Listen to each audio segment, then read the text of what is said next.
Students, elevator চ্যানেলে আমি তোমাদেরকে ওয়েলকাম জানাচ্ছি। যারা ম্যাকআউট ইউনিভার্সিটি থেকে এমবিএ পড়ছো এবং 2026 সালে যারা সেকেন্ড সেম এক্সাম দেবে, তোমরা সবাই জানো আমাদের সেকেন্ড সেমের এক্সামে আমরা সময়টা সত্যিকারের খুব কম পেয়েছি এই বছর। 29শে জুন থেকে পরীক্ষার স্টার্ট হওয়ার কথা রয়েছে। তো এই মানে এটা এতটাই কম সময়, সিলেবাস অনুযায়ী দেখতে গেলে কিন্তু খুব প্রেশার। তো এখন আর 45 দিন মতো আমাদের হাতে আছে। এই সময়টাকে স্টুডেন্টরা কিভাবে কাজে লাগাবে, কিভাবে তারা তৈরি হবে, এই সব পুরো বিষয়গুলো আমরা আলোচনা করব। গাইডেন্সের জন্য আমাদের মধ্যে উপস্থিত আছেন মিস্টার সৌভিক দত্ত, আপনাকে ওয়েলকাম জানাচ্ছি। নমস্কার। এই এত কম সময়ের মধ্যে যে এবারে সেকেন্ড সেম পরীক্ষাটা হচ্ছে, যারা ঠিকভাবে পড়েনি 45 দিনের মধ্যে তারা কি মেকআপ করতে পারবে? মেকআপ করাটা সত্যিই খুব শক্ত, কারণ দেখুন, অপারেশন রিসার্চ এবং অপারেশন ম্যানেজমেন্ট এবং ফাইন্যান্সিয়াল ম্যানেজমেন্ট, এই তিনটে পেপার হচ্ছে সব থেকে ডেঞ্জার পেপার, এবং এই তিনটে পেপারই সিলেবাস খুব ফাস্ট, বিশেষ করে অপারেশন রিসার্চ। কারণ অপারেশন রিসার্চটা হচ্ছে একদম পিওর বিএসসি ম্যাথস, অনেকগুলো টপিক দিয়েছে এলপিপির ভেতর: problem formulation, solution of LPP by graphical method, assignment, transportation, duality, simplex big M, তারপরও এলপিপির পরও decision, queuing, simulation, game theory, simplex big M, এগুলো তো আছেই, সিমপ্লেক্স বিগেম আছে। তো এতগুলো টপিক এই কমাসে করা, বড় বড় অঙ্ক, বিএসসি ম্যাথসের যাদের ব্যাকগ্রাউন্ড নেই, খুব টাফ। আমাদের ব্যাচ তো পরীক্ষার 1-2 দিন পরই স্টার্ট হয়ে গেছে ফার্স্ট সেমে, তাও আমাদের ব্যাচের যে অবস্থা, সিলেবাস এত করেও এখনো 45-50% এরকম জায়গায়, তাই এরকম হয়ে যাচ্ছে অবস্থা। মানে এত প্রত্যেকদিন ক্লাস করিও আমি হয়তো এতদিনেও 40-45% এরকম শেষ করতে, আমি হয়তো পুরো পারবো না। যদি 29শে জুন পরীক্ষা হয়, আমি 75% টানতে পারবো, এরকম জায়গাটায় চলে গেছে। কারণ আমাদের কাছে প্রায় যেহেতু ফার্স্ট সেমের এক্সামটা ম্যাকআউটের এবছর এত দেরি করে হলো, মার্চে চলে গেল, যে প্রায় 1.5 মাস সময় আমাদের নষ্ট হয়ে গেছে, আমি যদি হিসেব করি ঠিকভাবে।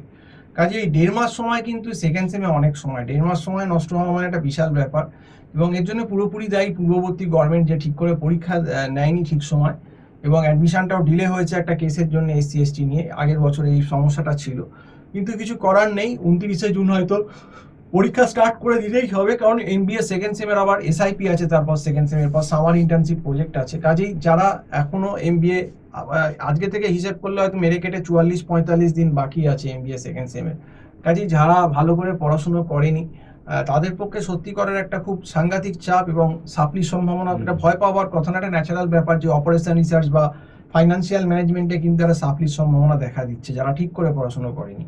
আর যারা একটু সিরিয়াস, যারা প্রথম থেকে হয়তো এই ফার্স্ট সেম শেষ হয়ে যাওয়ার পরেও রোজ রেগুলার পড়ছে, তারা হয়তো মোটামুটি সিলেবাস শেষ না করতে পারলেও অন্তত 65-70% কোপ আপ করতে পারবে। সেটা হলেও অনেক, অন্তত সে একটা মোটামুটি রেজাল্ট করতে পারবে। কিন্তু যারা একবারই বসেছিলেন এবং এখন হয়তো বই খুলছে, খাতা দেখছে, তাদের পক্ষে জিনিসটা কোপ আপ করা আমার মনে হয় সম্ভব নয়। কারণ ওয়ার্ডটা এমনই জিনিস, অপারেশন রিসার্চটা, যে হাতে ধরে যেখানে 2-3 পাতা অঙ্ক, 1-2 পাতা করে অঙ্ক বড় বড়, হাতে ধরে একদম বেসিক থেকে ধরে ধরে না শেখালে, ওয়ার্ডটা অপারেশন এমনই জিনিস যে আপনাকে যদি সলিউশনও পাঠিয়ে দিই অঙ্কের সঙ্গে, আপনি কিছুই বুঝতে পারবেন না যে অঙ্কটা কি করে হচ্ছে। তার জন্য একদম ধরে ধরে কনসেপ্ট বোঝা দরকার, যেটা আমাদের স্টুডেন্টদের যারা আমাদের কাছে পড়ছে তাদেরকে আমরা বোঝাচ্ছি, এবং এটাও আমি বলেছি যে তোমরা ধরে ধরে করো। অনেক রকম গাইডলাইন দিচ্ছি, প্লাস অপারেশন ম্যানেজমেন্টের প্রচুর সিলেবাস, অঙ্ক কম, প্লাস থিওরি আছে, কন্ট্রোল চার্ট আছে, প্ল্যান্ট লোকেশনের সামস আছে, ওয়ার্ক মেজারমেন্টের সামস আছে, ইনভেন্টারি সামস আছে, নেটওয়ার্কিং এর সামস আছে। তো অনেক টপিকগুলো, মেটেরিয়াল রিকোয়ারমেন্ট প্ল্যানিং আছে, প্রচুর টপিক আছে, প্রচুর টপিকের সামস আছে। তো এত জিনিস করতে গেলে এই 3 মাস কোনোভাবেই সাফিসিয়েন্ট নয়, কিন্তু কিছু করার নেই। 3 মাস যতটা করা যায় আমাদের 3 মাসের ভেতরই করতে হবে। তো তোমাদের আগে থেকেই ওয়ার্ন করছি যে পরীক্ষার কিন্তু আর 45 দিন বাকি। বি অ্যালার্ট, যারা পড়ছো পড়াশোনা করো, পড়াশোনা করে যাও রেগুলার। এখন অন্তত দিনে 3-4 ঘন্টা করে আমার মনে হয় পড়ো। তা মেকআপ করো ব্যাপারটাকে, যতটা করা যায়, যতটা ক্লোজ নিয়ে যাওয়া যায় সিলেবাসটাকে আমাদের চেষ্টা করতে হবে। কারণ পরীক্ষা কিন্তু পেছবে না, পরীক্ষা কিন্তু 29শে জুন থেকেই হবে। তো আজকে এই অবধি বলে শেষ করছি। সম্পূর্ণ ভিডিওটা দেখার জন্য অসংখ্য ধন্যবাদ। নমস্কার।